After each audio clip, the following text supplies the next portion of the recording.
नमस्कार, SBT news में आपका स्वागत है। पेश 31 अक्टूबर सोमवार सुबह 6:15 बजे राजस्थान की बड़ी खबरें। गुजरात के मोरबी में रविवार शाम करीब 7 बजे बड़ा हादसा हो गया है। यहां केबल ब्रिज टूटने से करीब 400 लोग मच्छू नदी में गिर गए। इनमें से कुछ लोगों की नदी में डूबने से मौत होने की आशंका है। ये पुल पिछले 6 महीने से बंद था। इसी महीने दिवाली के एक दिन बाद यानी 25 अक्टूबर को आम लोगों के लिए ये खोला गया था।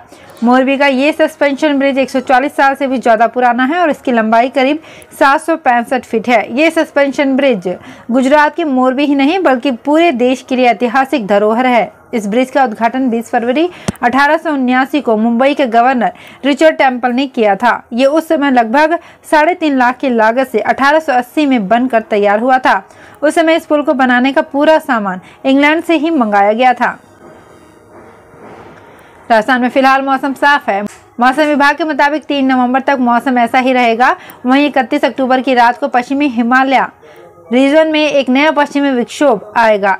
इससे जम्मू कश्मीर, लद्दाख, गिलगिट, बाल्टिस्तान, मुजफ्फराबाद में बारिश, स्नोफॉल और ओले गिर सकते हैं। बारिश के बाद मौसम खुलते ही उत्तराखंड, पंजाब, हरियाणा, चंडीगढ़, दिल्ली और राजस्थान, उत्तर प्रदेश में ठंड बढ़ेगी। इसका असर राजस्थान में 3 नवंबर से महसूस होगा। हवा में नमी आने के साथ के कारण ओस कोहरा में भी बढ़ोतरी देखने को मिलेगी। मैदानी भागों में रबी की फसलों के लिए ये अच्छा रहेगा। राजस्थान के भीलवाड़ा में छठ पूजा के तीसरे दिन रविवार को छठ व्रती घाटों पर उत्साह के साथ जमा हुए और डूबते सूरज को पहला अर्घ्य दिया। सोमवार तड़के उगते सूरज को अर्घ्य देंगे। इसी के साथ 4 दिन के इस महापर्व का समापन हो जाएगा। राजस्थान में अलवर की लाल प्याज अब 7 समंदर पार भी अपने जायका का तड़का लगाएगी। इस बार गत वर्ष की तुलना में प्याज की पैदावार अधिक हुई है। अलवर जिले के लिए किसानों की लाइफलाइन बनी लाल प्याज का उत्पादन का रकबा लगातार बढ़ता जा रहा है। अलवर के प्याज को पूरे देश की मंडियों तक पहुंचाने के लिए केंद्र सरकार ने इसके लिए स्पेशल पैसेंजर ट्रेन की पिछली बार शुरुआत की थी। राजस्थान के सरकारी स्कूलों में टीचर्स की भर्ती प्रक्रिया पूरी होने से पहले ही सरकार के लिए परेशानी का कारण बन गई है।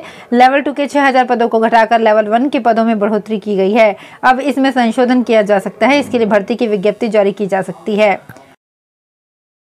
राजस्थान में भले ही कांग्रेस के भीतरी सियासी संकट का दौर जारी हो, लेकिन राहुल गांधी के एक ट्वीट ने राजस्थान के मुख्यमंत्री अशोक गहलोत के कामकाज पर बड़ी मुहर लगाते हुए सियासी संकेत दिए हैं।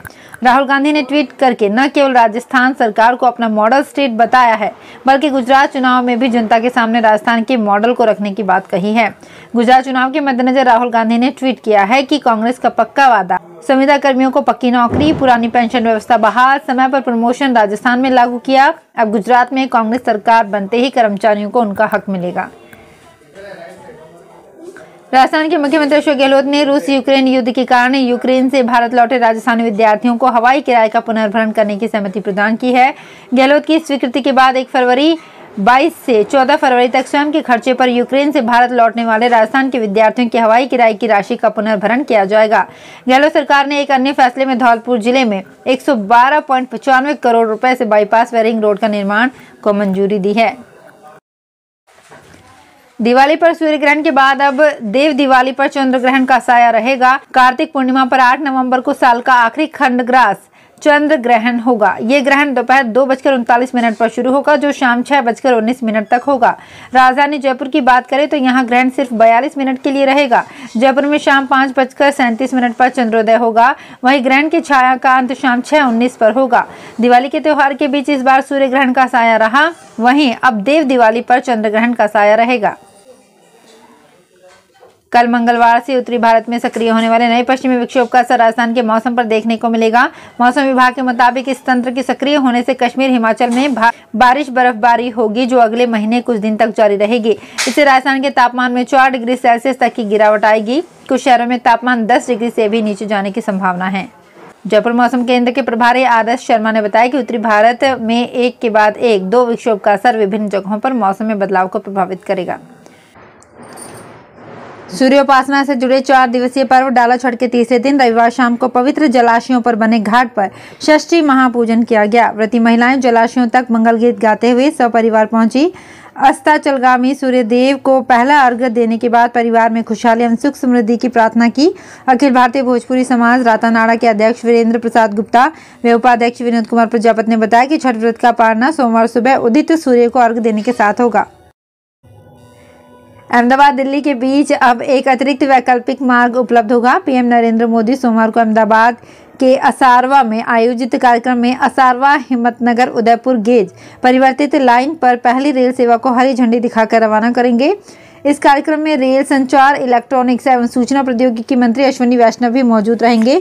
उत्तर पश्चिम रेलवे के मुख्य जनसंपर्क अधिकारी कैप्टन शशि किरण के अनुसार असारवा अहमदाबाद में आयोजित शुभारंभ समारोह के साथ साथ उदयपुर से भी इस आमान परिवर्तन रेल लाइन पर नई रेल सेवा का शुभारंभ समारोह आयोजित किया जा रहा है।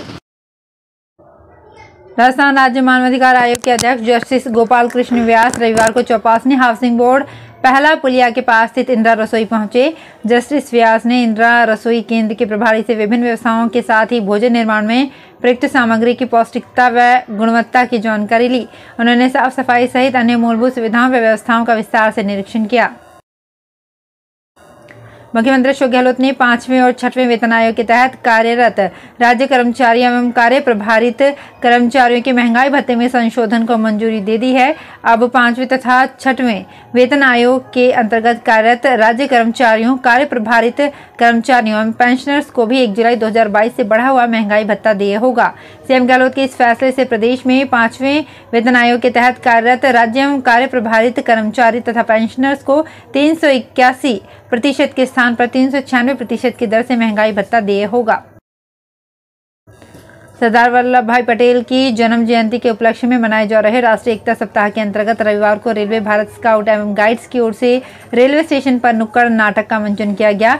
मंडल रेल प्रबंधक गीतिका पांडे के निर्देश पर आयोजित नुक्कड़ नाटक के माध्यम से जोधपुर रेल मंडल के स्काउट्स एवं गाइड्स कैडेट्स ने रेल यात्रियों को राष्ट्रीय एकता और अखंडता का संदेश दिया। राजस्थान सरकार ज्ञान की नई पौध तैयार करने के लिए नई तैयारी कर चुकी है। फिलहाल सरकार की ओर से चलाई जा रही अनुप्रति कोचिंग ऐसा ही कुछ है। अभी कम उम्र में ही बच्चे इस योजना के माध्यम से पढ़ाई कर अपने भविष्य के सपने साकार करने की ओर बढ़ चुके हैं। जल्द ही इसमें कुछ और नया मिलेगा, जिससे इन बच्चों को ऐसा माहौल मिल सकेगा जिससे वे अपने करियर को और बेहतर व नई दिशा दे सकेंगे। मुख्यमंत्री अनुप्रति कोचिंग योजना के अंतर्गत वर्ष 2021-22 में राशि रुपए 354 लाख का व्यय किया गया है। तो फिलहाल इस बुलेटिन में इतना ही, फिर हाजिर होंगे कुछ और बड़ी खबरों के साथ।